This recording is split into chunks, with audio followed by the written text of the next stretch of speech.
El 14 de marzo de 1979, Elara Vargas desapareció en el pequeño pueblo cafetero de Salvatierra, Colombia. Durante 40 años, su caso fue un misterio insondable, una leyenda susurrada en las montañas para asustar a los niños. La puerta de su casa, cerrada por dentro, y la ausencia total de pistas convirtieron su historia en un cuento de fantasmas.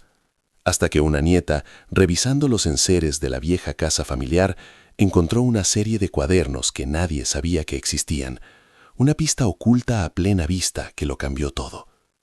¿Cómo es posible que la verdad sobre la eliminación de una mujer valiente permaneciera enterrada durante tanto tiempo, protegida por el mismo miedo que ella combatió? Antes de contarte cómo unos simples libros de contabilidad escondidos en un baúl revelaron una conspiración de tierras y poder, comenta aquí desde dónde nos estás viendo y suscríbete al canal. Créeme, no querrás perderte la cadena de eventos que este descubrimiento desencadenó. El enigma que congeló a Salvatierra durante 4 décadas comenzó con una escena imposible.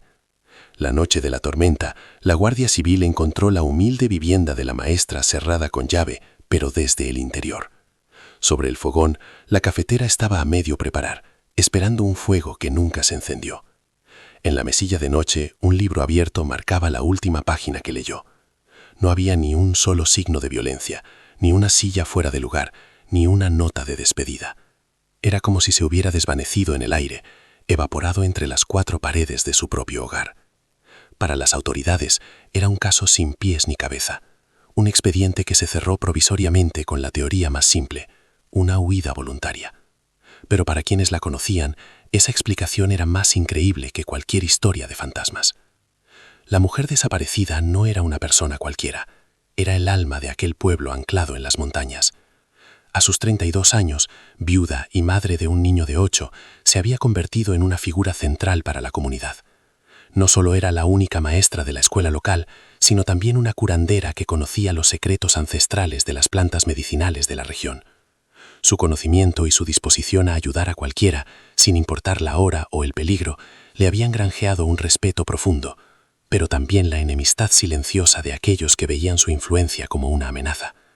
Su desaparición no fue solo la pérdida de una madre o una vecina, fue como si al pueblo le hubieran arrancado el corazón, dejando un vacío que se llenó rápidamente de miedo y desconfianza. Para su hijo, Mateo, la noche de la tormenta marcó el fin de su infancia. Con solo 8 años, se encontró solo, rodeado de adultos que le hablaban con lástima y susurraban a sus espaldas.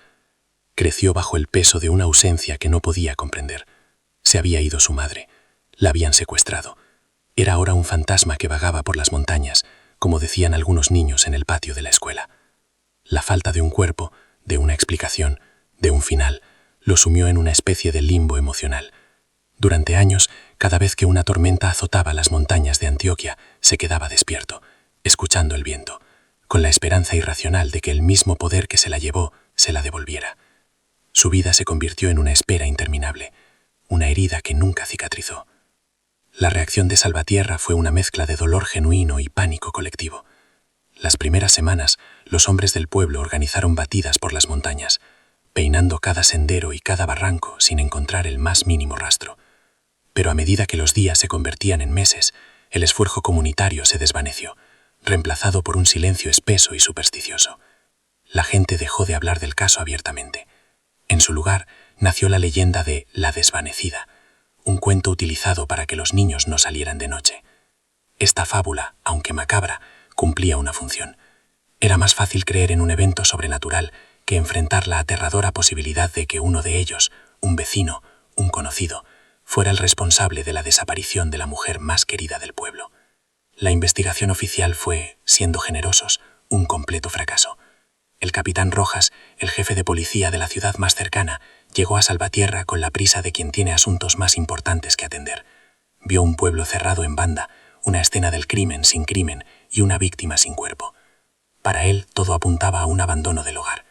Quizás la joven viuda había conocido a otro hombre y había decidido empezar una nueva vida lejos de la pobreza de las montañas.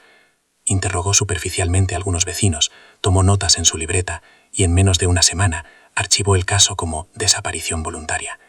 Esta conclusión no solo fue un insulto para la familia, sino que también proporcionó la coartada perfecta para que el verdadero culpable se sintiera seguro y protegido por la indiferencia de la ley. En la cima de la jerarquía social de Salvatierra se encontraba don Alejandro, el terrateniente más poderoso de la comarca. Era un hombre de pocas palabras, mirada dura y una autoridad que nadie se atrevía a cuestionar. Su relación con la maestra era compleja y ambigua. En público mostraba un respeto formal por su labor, llegando incluso a donar materiales para la escuela. Sin embargo, en privado, sentía un profundo recelo por su influencia. Ella no le temía, y su capacidad para unir a los campesinos y aconsejarles sobre sus derechos sobre la tierra representaba un obstáculo para sus planes de expansión. Muchos sabían que él y sus hombres estaban presionando a los pequeños agricultores para que vendieran sus fincas a precios irrisorios, pero nadie se atrevía a hablar. Su nombre nunca fue mencionado formalmente en la investigación. La otra figura de poder en el pueblo era el padre Ismael, el párroco cuya voz desde el púlpito guiaba la conciencia de Salvatierra. Tras la desaparición, sus sermones se llenaron de mensajes sobre la aceptación de los designios divinos y la necesidad de la resignación. Ofrecía consuelo a la comunidad, pero su insistencia en dejar el asunto en manos de Dios parecía sospechosamente conveniente. Como confesor del pueblo, el sacerdote era el depositario de todos los secretos, las culpas y los miedos de sus feligreses. Sabía algo que no podía revelar. Su actitud pasiva, casi cómplice con el silencio que se apoderó de todos, lo convirtió en un guardián no solo de la fe, sino también de la verdad oculta que carcomía el pueblo desde dentro. Su silencio era tan pesado como las campanas de su iglesia. Con el paso de los años, el misterio se solidificó, convirtiéndose en parte del folclore de la región. Mateo creció y se marchó del pueblo, intentando escapar de los fantasmas de su pasado. La casa de su madre quedó abandonada, una cápsula del tiempo cerrada con sus muebles cubiertos de polvo y sus recuerdos intactos. El expediente policial acumuló capas de polvo en un archivo olvidado. La leyenda de la desvanecida se transmitió de una generación a otra, cada vez más adornada y alejada de la mujer real que fue Elara. Salvatierra aprendió a vivir con su herida, a ignorar la cicatriz. El olvido se instaló como una neblina perpetua sobre el valle, y parecía que la verdad sobre lo que ocurrió aquella noche de tormenta estaba destinada a morir con los pocos que la conocían.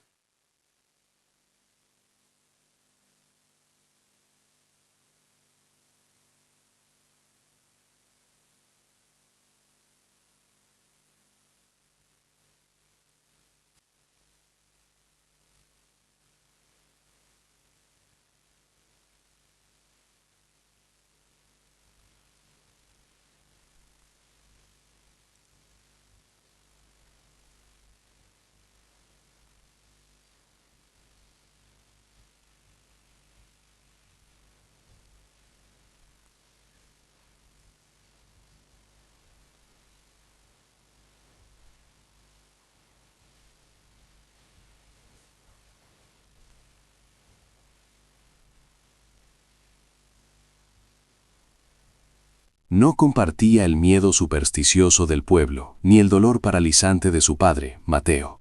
Veía el caso con la distancia de una investigadora, como una historia que tenía un principio, un nudo y un desenlace que alguien, en algún momento, se había encargado de arrancar. La decisión que lo cambió todo fue puramente pragmática. Mateo, con la salud debilitada y el corazón cansado de cargar con el peso de una propiedad fantasma, decidió vender la casa familiar. Era su último intento de cortar los lazos con un pasado que lo había anclado a Salvatierra durante demasiado tiempo. Le pidió a su hija, Sofía, que viajara al pueblo para organizar los papeles y vaciar la vivienda antes de entregarla a sus nuevos dueños. Para Mateo, era un acto de rendición, el reconocimiento final de que su madre nunca volvería.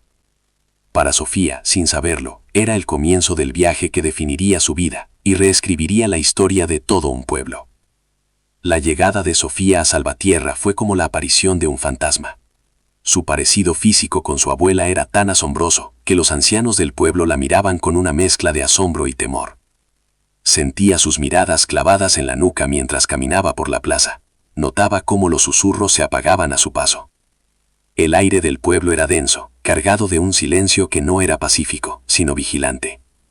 Comprendió entonces que no había llegado a un lugar que había olvidado a su abuela, sino a uno que se había esforzado desesperadamente por mantenerla enterrada bajo capas de miedo y superstición. La leyenda no era un recuerdo, era una barricada.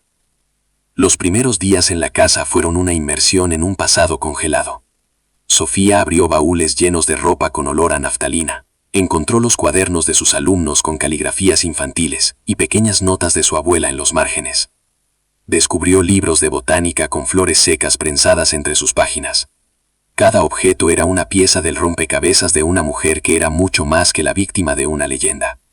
Era una intelectual, una científica autodidacta, una madre amorosa. Sofía sintió una conexión profunda y una rabia creciente. Alguien había reducido a esta mujer vibrante y compleja a un simple cuento de terror. El deseo de vender la casa empezó a transformarse en una necesidad de hacerle justicia. El punto de inflexión llegó una tarde, mientras intentaba mover un pesado baúl de cedro que había pertenecido a su bisabuelo. La madera, podrida por la humedad de décadas, cedió bajo el esfuerzo. Una de las patas se partió y el baúl cayó de costado con un ruido sordo. Al golpearse contra el suelo, una delgada tabla en el fondo se desprendió, revelando un compartimento oculto que nadie en la familia sabía que existía. No era profundo, apenas unos centímetros, pero era suficiente para esconder algo. Con el corazón latiéndole con fuerza, Sofía metió la mano en el hueco y sintió el tacto de varios cuadernos de tapa dura, compactos y pesados. No eran diarios personales. Eran libros de contabilidad. Sentada en el suelo polvoriento, bajo un haz de luz que se colaba por una rendija del postigo, Sofía abrió el primer cuaderno. Las páginas estaban cubiertas con la letra elegante y precisa de su abuela, pero el contenido era desconcertante. No había recetas de hierbas ni reflexiones personales. En su lugar, había columnas de nombres, fechas y cifras. Al lado de algunos nombres de campesinos locales, había anotaciones crípticas: presión por el agua, cerca movida, oferta ridícula. Junto al nombre de don Alejandro, aparecían cifras de hectáreas que no cuadraban con los registros oficiales de la época.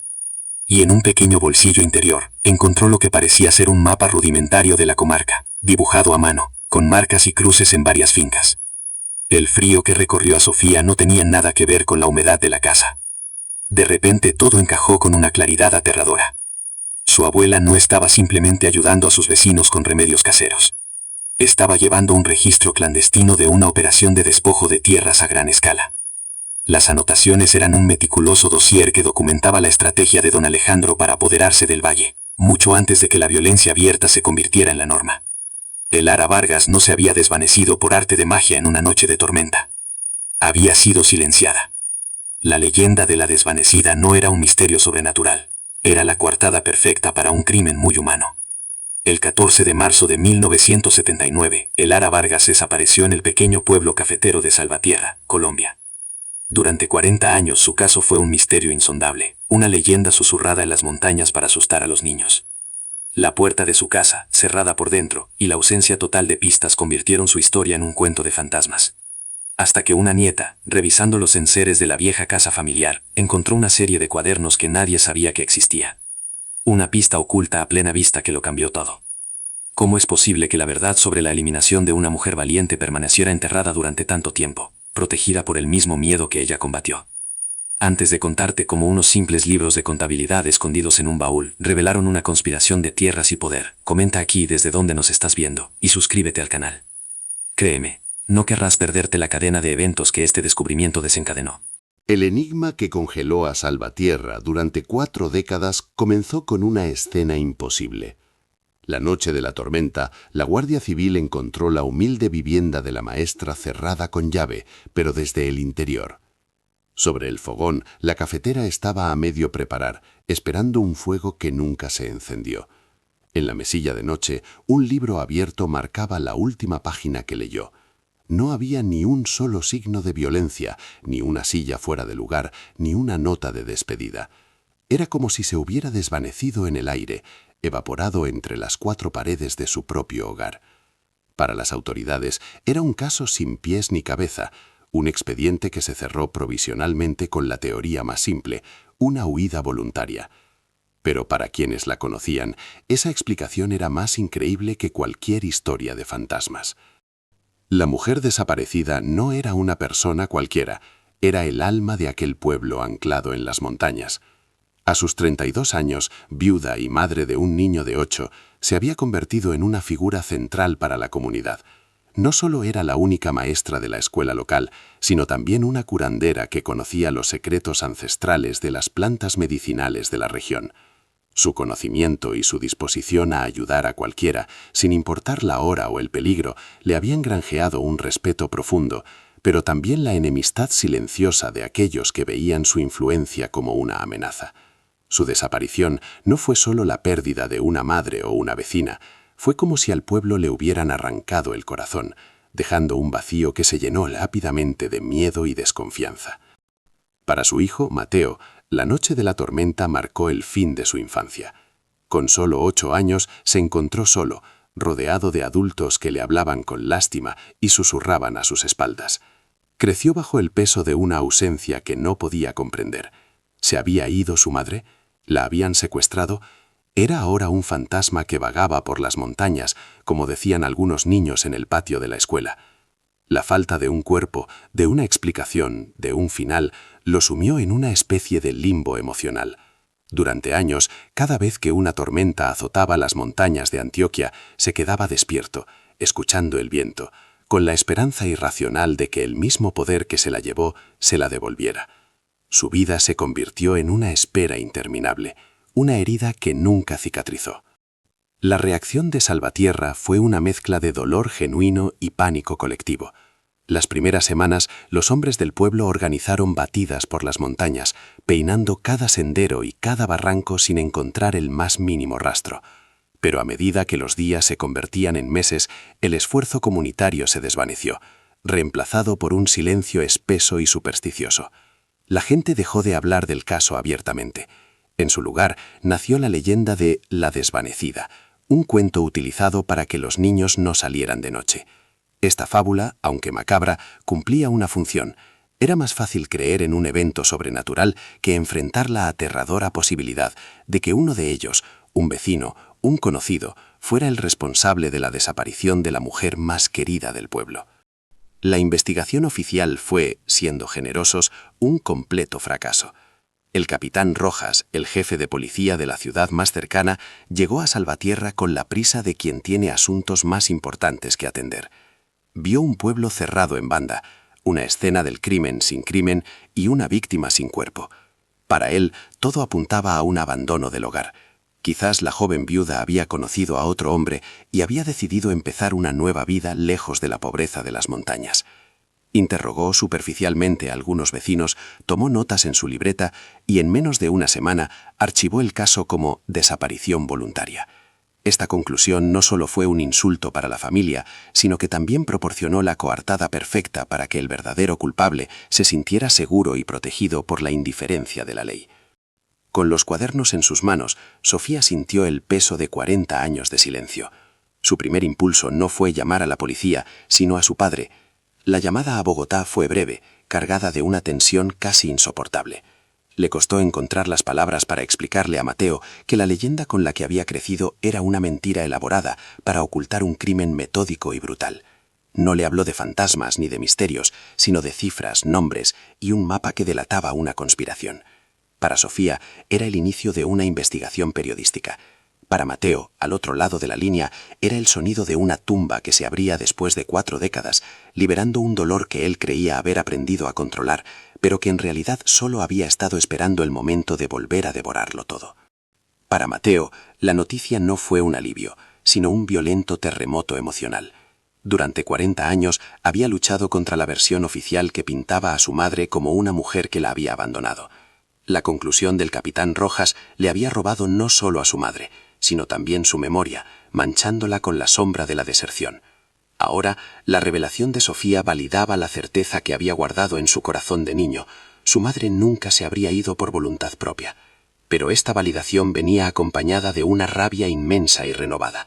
La rabia contra un sistema que no quiso ver, contra un pueblo que no se atrevió a hablar, y contra los hombres que le arrebataron su infancia y lo condenaron a una vida de búsqueda en la oscuridad. La investigación inicial, si es que se le puede llamar así, fue una farsa desde el primer día. El capitán Rojas llegó de la ciudad con la arrogancia de quien se siente superior a los campesinos. Descartó la puerta cerrada por dentro como un detalle sin importancia, quizás un error de la propia víctima. Ignoró los testimonios que hablaban de la creciente tensión entre la maestra y don Alejandro, catalogándolos como chismes de pueblo. Su informe final, redactado en menos de 48 horas, describía a Elara como una viuda joven y probablemente inestable, sugiriendo una fuga romántica como la explicación más plausible. Este veredicto no solo cerró el caso legalmente, sino que también dio permiso a la comunidad para empezar a olvidar, o más bien, para empezar a fingir que olvidaban. El silencio de Salvatierra no nació solo de la conclusión policial, sino del miedo. Un miedo tangible que tenía nombre y apellido, don Alejandro. El terrateniente no necesitaba alzar la voz para imponer su voluntad. Sus capataces, hombres de pocas palabras y manos duras, eran un recordatorio constante de quién mandaba en aquellas montañas. Muchos sabían que Elara estaba ayudando a los pequeños propietarios a organizarse, a leer los documentos que les ponían delante para que no firmaran su propia ruina. Oponerse a don Alejandro era arriesgarse a perder la cosecha, el trabajo o algo mucho más valioso. Por eso, cuando Elara desapareció, la gente agachó la cabeza. Era más seguro susurrar sobre fantasmas que nombrar al monstruo que vivía entre ellos. La vida de Mateo se convirtió en un almanaque de ausencias. Cumpleaños sin la tarta de su madre, navidades sin su voz cantando villancicos, graduaciones con una silla vacía en primera fila. Creció sintiéndose diferente, marcado por una tragedia que nadie quería nombrar. En la escuela, los otros niños a veces le preguntaban si era verdad que su madre era ahora la desvanecida. Él aprendió a no responder, a construir un caparazón para proteger esa herida siempre abierta. Incluso después de marcharse a Bogotá, de casarse y tener a Sofía, el fantasma de su madre lo perseguía. En el rostro de cada mujer de 30 y tantos años que se cruzaba por la calle, buscaba, por un instante, los ojos de su madre, atrapado en un ciclo de esperanza y desilusión que duró toda su vida. A lo largo de los años, la familia se aferró a cualquier hilo de esperanza, por delgado que fuera. En los años 80, un camionero juró haber llevado a una mujer idéntica a Elara hasta la frontera con Venezuela. Mateo, entonces un adolescente, viajó con su abuelo durante semanas, mostrando una foto desgastada en pueblos y posadas, sin encontrar nada. Una década después, una carta anónima llegó a la parroquia, afirmando que su cuerpo estaba enterrado cerca de un viejo trapiche. La familia excavó con sus propias manos hasta la extenuación, solo para encontrar rocas y raíces. Cada pista falsa era como volver a vivir la desaparición, una tortura psicológica que los dejaba más rotos y desesperanzados que antes, reforzando la idea de que estaban luchando contra un secreto demasiado poderoso. Mientras tanto, el padre Ismael envejecía en su parroquia, convirtiéndose en una institución en Salvatierra. Sus sermones sobre el perdón y la aceptación de las pérdidas inexplicables se hicieron famosos en la comarca. Ofrecía consuelo a todos, pero quienes lo observaban de cerca notaban algo extraño en él. Evitaba hablar directamente del caso de Elara, y cuando Mateo, en sus visitas al pueblo, intentaba presionarlo, el sacerdote siempre desviaba la conversación con frases piadosas. Sus manos temblaban ligeramente cada vez que sostenía el cáliz, y en sus ojos se leía una tristeza profunda, una carga que parecía ir más allá del peso de los pecados de su rebaño. Era el guardián de la fe del pueblo, pero también, sin que nadie lo supiera, el custodio del secreto que lo estaba consumiendo por dentro. Con los cuadernos en sus manos, Sofía sintió el peso de 40 años de silencio. Su primer impulso no fue llamar a la policía, sino a su padre. La llamada a Bogotá fue breve, cargada de una tensión casi insoportable. Le costó encontrar las palabras para explicarle a Mateo que la leyenda con la que había crecido era una mentira elaborada para ocultar un crimen metódico y brutal. No le habló de fantasmas ni de misterios, sino de cifras, nombres y un mapa que delataba una conspiración. Para Sofía, era el inicio de una investigación periodística. Para Mateo, al otro lado de la línea, era el sonido de una tumba que se abría después de 4 décadas, liberando un dolor que él creía haber aprendido a controlar, pero que en realidad solo había estado esperando el momento de volver a devorarlo todo. Para Mateo, la noticia no fue un alivio, sino un violento terremoto emocional. Durante 40 años, había luchado contra la versión oficial que pintaba a su madre como una mujer que lo había abandonado.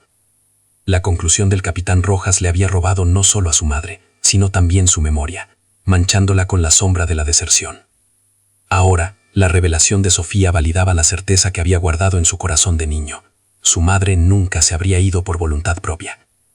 Pero esta validación venía acompañada de una rabia inmensa y renovada. La rabia contra un sistema que no quiso ver, contra un pueblo que no se atrevió a hablar, y contra los hombres que le arrebataron su infancia y lo condenaron a una vida de búsqueda en la oscuridad.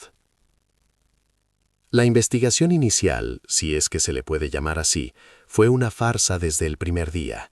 El capitán Rojas llegó de la ciudad con la arrogancia de quien se siente superior a los campesinos. Descartó la puerta cerrada por dentro como un detalle sin importancia, quizás un error de la propia víctima. Ignoró los testimonios que hablaban de la creciente tensión entre la maestra y don Alejandro, catalogándolos como chismes de pueblo. Su informe final, redactado en menos de 48 horas, describía a Elara como una viuda joven y probablemente inestable, sugiriendo una fuga romántica como la explicación más plausible. Este veredicto no solo cerró el caso legalmente, sino que también dio permiso a la comunidad para empezar a olvidar, o más bien para empezar a fingir que olvidaban. El silencio de Salvatierra no nació solo de la conclusión policial, sino del miedo, un miedo tangible que tenía nombre y apellido, don Alejandro. El terrateniente no necesitaba alzar la voz para imponer su voluntad. Sus capataces, hombres de pocas palabras y manos duras, eran un recordatorio constante de quién mandaba en aquellas montañas. Muchos sabían que Elara estaba ayudando a los pequeños propietarios a organizarse, a leer los documentos que les ponían delante para que no firmaran su propia ruina. Oponerse a don Alejandro era arriesgarse a perder la cosecha, el trabajo o algo mucho más valioso. Por eso, cuando Elara desapareció, la gente agachó la cabeza. Era más seguro susurrar sobre fantasmas que nombrar al monstruo que vivía entre ellos. La vida de Mateo se convirtió en un almanaque de ausencias. Cumpleaños sin la tarta de su madre, navidades sin su voz cantando villancicos, graduaciones con una silla vacía en primera fila. Creció sintiéndose diferente, marcado por una tragedia que nadie quería nombrar. En la escuela los otros niños a veces le preguntaban si era verdad que su madre era ahora la desvanecida. Él aprendió a no responder, a construir un caparazón para proteger esa herida siempre abierta. Incluso después de marcharse a Bogotá, de casarse y tener a Sofía, el fantasma de su madre lo perseguía. En el rostro de cada mujer de 30 y tantos años que se cruzaba por la calle, buscaba, por un instante, los ojos de su madre, atrapado en un ciclo de esperanza y desilusión que duró toda su vida.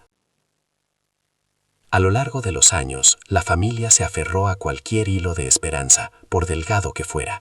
En los años 80, un camionero juró haber llevado a una mujer idéntica a Elara hasta la frontera con Venezuela.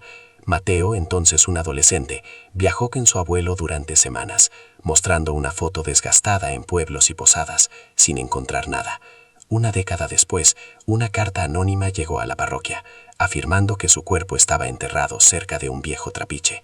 La familia excavó con sus propias manos hasta la extenuación, solo para encontrar rocas y raíces. Cada pista falsa era como volver a vivir la desaparición, una tortura psicológica que los dejaba más rotos y desesperanzados que antes, reforzando la idea de que estaban luchando contra un secreto demasiado poderoso. Mientras tanto, el padre Ismael envejecía en su parroquia, convirtiéndose en una institución en Salvatierra. Sus sermones sobre el perdón y la aceptación de las pérdidas inexplicables se hicieron famosos en la comarca. Ofrecía consuelo a todos, pero quienes lo observaban de cerca notaban algo extraño en él. Evitaba hablar directamente del caso de Elara, y cuando Mateo, en sus visitas al pueblo, intentaba presionarlo, el sacerdote siempre desviaba la conversación con frases piadosas. Sus manos temblaban ligeramente cada vez que sostenía el cáliz, y en sus ojos se leía una tristeza profunda, una carga que parecía ir más allá del peso de los pecados de su rebaño. Era el guardián de la fe del pueblo, pero también, sin que nadie lo supiera, el custodio del secreto que lo estaba consumiendo por dentro. Con la verdad en sus manos, una verdad fragmentada en columnas de números y nombres, Sofía pasó del shock a la acción. Su instinto periodístico tomó el control, transformando el dolor heredado en una metódica hoja de ruta. Llamó de nuevo a su padre, pero esta vez su voz era firme, la de una investigadora, no la de una nieta abrumada. Le explicó que los cuadernos eran el esqueleto de la historia, pero que necesitaba ponerle carne y sangre. Necesitaba los testimonios, las voces de aquellos cuyos nombres estaban escritos junto a anotaciones como pozo cegado o amenaza velada. Su plan era arriesgado. Iba a despertar a los fantasmas de Salvatierra, no a los de la leyenda, sino a los fantasmas del miedo que aún caminaban por sus calles empedradas, esperando que alguien por fin les hiciera las preguntas correctas. Su primera visita fue a la casa de Os Montoya, una familia cuyo apellido aparecía repetidamente en los registros de su abuela. El anciano que la recibió, hijo del hombre mencionado en los cuadernos, al principio se mostró receloso, con ese hermetismo campesino forjado por décadas de desconfianza. Pero cuando Sofía le mostró la caligrafía de Elara, la anotación precisa sobre la pérdida de sus tierras de cultivo, los ojos del hombre se llenaron de un dolor antiguo. Recordaba las visitas nocturnas de los capataces de don Alejandro, la cosecha arruinada misteriosamente, la oferta de compra que era más una sentencia que una negociación. No era el único. Casa por casa, Sofía encontró fragmentos de la misma historia, un mosaico de intimidación sistemática que confirmaba que su abuela no estaba paranoica. Estaba documentando una guerra silenciosa por el control del valle. La revelación más importante llegó de labios de una anciana llamada Inés, una de las antiguas alumnas de Elara. Con la voz temblorosa, le confesó a Sofía algo que había guardado durante 40 años. La semana antes de desaparecer, la maestra había convocado una reunión secreta con varios campesinos. Les había mostrado sus registros y les había propuesto viajar juntos a la capital del departamento para presentar una denuncia formal. Estaba organizando una resistencia pacífica, armada solo con la verdad y la contabilidad. De repente, la desaparición de Elara dejó de ser un acto para silenciar a una testigo. Fue un movimiento estratégico para decapitar una rebelión antes de que naciera. La habían eliminado no solo por lo que sabía, sino por lo que estaba a punto de hacer con ese conocimiento. A pesar de tener el móvil, a Sofía le seguía atormentando un detalle: la puerta cerrada por dentro. Era la pieza que no encajaba, el elemento que había permitido que la leyenda sobrenatural echara raíces. Unos sicarios no se toman la molestia de crear una escena del crimen tan pulcra y desconcertante. Aquello no fue un allanamiento violento. Quienquiera que se la llevó entró sin forzar la cerradura. Y en un pueblo donde todos se atrincheraban en sus casas al caer la noche, especialmente durante una tormenta, solo había una explicación posible. Elara les había abierto la puerta, conocía a su verdugo, o peor aún, conocía a la persona que lo trajo hasta su puerta. La lista de sospechosos, que antes parecía infinita, se redujo drásticamente a aquellos en quienes su abuela confiaba ciegamente. El nombre del padre Ismael resonó en su mente con la fuerza de una campana de iglesia. Recordó las historias de su padre, cómo el sacerdote había insistido en la resignación, en aceptar la voluntad de Dios, en lugar de buscar respuestas. Con un nudo en el estómago, Sofía volvió a la casa y comenzó a revisar las pertenencias más personales de su abuela. En un pequeño cofre junto a la cama, encontró su Biblia personal. Al hojearla, notó algo que había pasado por alto. Algunas páginas estaban dobladas y en los márgenes de ciertos salmos había pequeñas anotaciones numéricas escritas a lápiz. No eran azarosas. Con un escalofrío, se dio cuenta de que los números de los salmos y los versículos correspondían a los números de página y línea de los libros de contabilidad. Era un código, un sistema de referencias cruzadas que su abuela había creado para conectar la evidencia legal con su propia brújula moral. Un versículo sobre el robo de la tierra a los pobres estaba anotado junto a la página que detallaba la expropiación de la finca de los Montoya. Otro, sobre la traición de un amigo, señalaba una entrada que mencionaba una conversación privada con alguien de confianza. Era el diario espiritual de su investigación.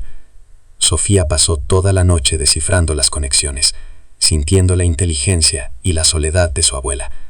Estaba construyendo un caso inexpugnable, pero también estaba confesando sus miedos en el único lugar donde se sentía segura, los márgenes de su Biblia. La última anotación, casi ilegible, estaba junto al Salmo 41. Incluso mi amigo íntimo, en quien yo confiaba, el que compartía mi pan, ha levantado contra mí su calcañar. Ya no había duda. La conspiración no era solo obra de un terrateniente codicioso.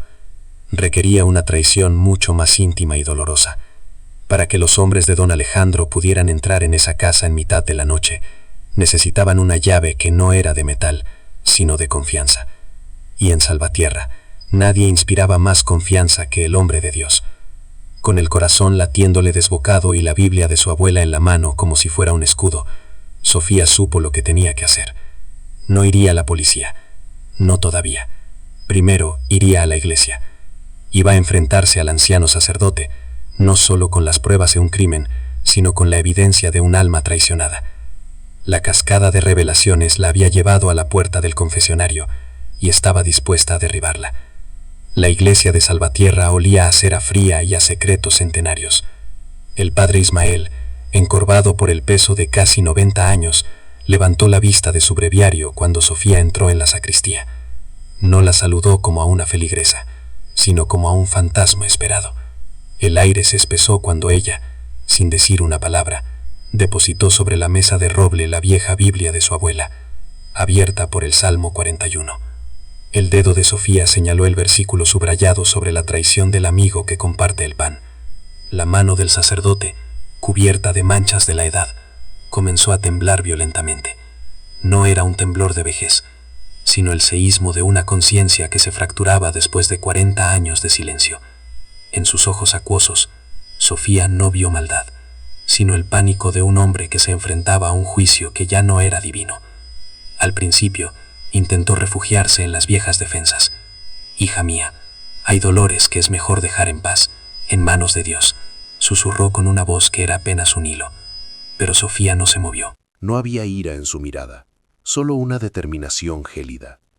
«Padre, mi abuela no creía en dejar las injusticias en manos de nadie. Ella las anotaba», dijo, y colocó junto a la Biblia uno de los libros de contabilidad. Ella confiaba en usted. Le contó lo que estaba descubriendo sobre don Alejandro. Se lo contó todo, ¿verdad? El sacerdote cerró los ojos, como si la luz de la verdad fuera demasiado intensa. El castillo de mentiras que había construido durante toda una vida se desmoronaba ladrillo a ladrillo con cada palabra de la joven que tenía delante. El vivo retrato de la mujer a la que había sentenciado. No fue un torrente de palabras lo que siguió, sino un derrumbe silencioso. El cuerpo del padre Ismael pareció encogerse, vencido por fin. Las lágrimas comenzaron a rodar por sus mejillas arrugadas, lágrimas que llevaban 40 años esperando para caer. Con un gesto lento y doloroso, se levantó de su silla. No dijo, «sígueme». No hizo falta. Caminó con la lentitud de un condenado hacia un rincón oscuro de la sacristía, donde colgaba un cuadro de la Virgen Dolorosa, cubierto de polvo. Sus dedos temblorosos lo descolgaron de la pared, revelando un pequeño hueco en el adobe, oculto tras el lienzo. Era un escondite que solo conocían 2 personas, el sacerdote y Dios. Y ahora, también Sofía. El momento de la confesión había llegado, no a través de la absolución, sino de la evidencia. Dentro del hueco había un sobre amarillento, sellado con cera que se había vuelto quebradiza con el tiempo. Sofía lo tomó con un cuidado casi reverencial.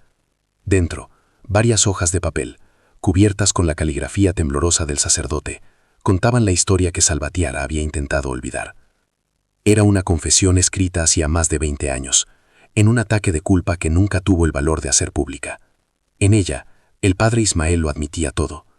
Admitía que Lara había acudido a él, aterrorizada pero decidida, mostrándole las pruebas que había reunido contra don Alejandro. Le pidió consejo, amparo.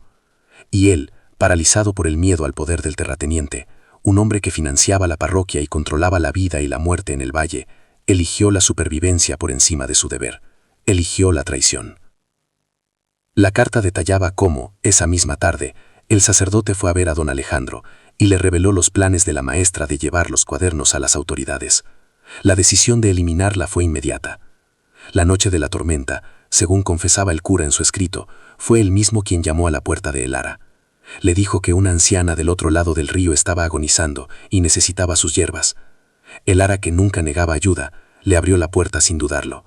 En ese momento, el sacerdote se hizo a un lado y 2 de los hombres de don Alejandro, que esperaban ocultos en la oscuridad de la tormenta, entraron en la casa. No hubo gritos, solo la sorpresa y el dolor en los ojos de la mujer al ver el rostro de su amigo mientras la arrastraban hacia la noche. La confesión resolvía incluso el último detalle del macabro rompecabezas. Fue el propio padre Ismael quien, después de que los hombres se llevaran a Elara, entró en la casa y cerró la puerta con la llave por dentro, dejándola puesta en la cerradura. Fue él quien se aseguró de que la escena pareciera intacta, imposible, sobrenatural. Y días después, desde el púlpito, fue él quien sembró la primera semilla de la leyenda, hablando de fuerzas misteriosas y de almas que se desvanecen en la tormenta. Creó un fantasma para ocultar a los monstruos de carne y hueso, protegiendo a los asesinos y a sí mismo con un velo de superstición. La leyenda de la desvanecida no nació del miedo del pueblo, fue una coartada perfecta, diseñada y predicada por el hombre más sagrado de Salvatierra. Pero la revelación más brutal, la que heló la sangre de Sofía y la hizo caer de rodillas en el suelo polvoriento de la sacristía, estaba en el último párrafo de la carta. La confesión no terminaba con la desaparición, terminaba con el entierro. Don Alejandro, en un acto de cinismo supremo, quiso asegurarse de que el cuerpo de la maestra nunca fuera encontrado y al mismo tiempo lavar su imagen. Un año después de la desaparición, hizo una generosa donación al pueblo, la construcción de una nueva y moderna escuela. El lugar donde enterraron el cuerpo de Elara Vargas no estaba en una fosa anónima en la montaña, estaba allí mismo, en el corazón de Salvatierra, bajo los cimientos de hormigón del patio donde, durante 40 años, generaciones de niños, incluyendo los de las familias a las que ella intentó proteger, habían jugado y reído sobre su tumba. La llamada que Sofía hizo a su padre no fue para anunciar una victoria, sino para oficiar el funeral de una esperanza que él ni siquiera sabía que aún albergaba. Le leyó la confesión por teléfono, con una voz desprovista de emoción, como si la distancia pudiera protegerlo del veneno de cada palabra. Mateo escuchó en silencio al otro lado de la línea, su respiración contenida mientras la traición del sacerdote y la profanación del patio de una escuela se materializaban en su mente. Cuando Sofía terminó, no hubo un grito de rabia ni un sollozo de dolor, solo un silencio largo y pesado, el sonido de un hombre de casi 50 años cuyo corazón de 8 acababa de romperse por segunda y última vez. La verdad no lo había liberado, lo había sepultado junto a su madre bajo 40 años de mentiras. La noticia corrió por Salvatierra como un reguero de pólvora, pero no con la excitación del chisme, sino con el peso de una culpa colectiva. La llegada de los equipos forenses y la maquinaria pesada al patio de la escuela fue un espectáculo macabro que nadie quiso perderse y que nadie podrá olvidar.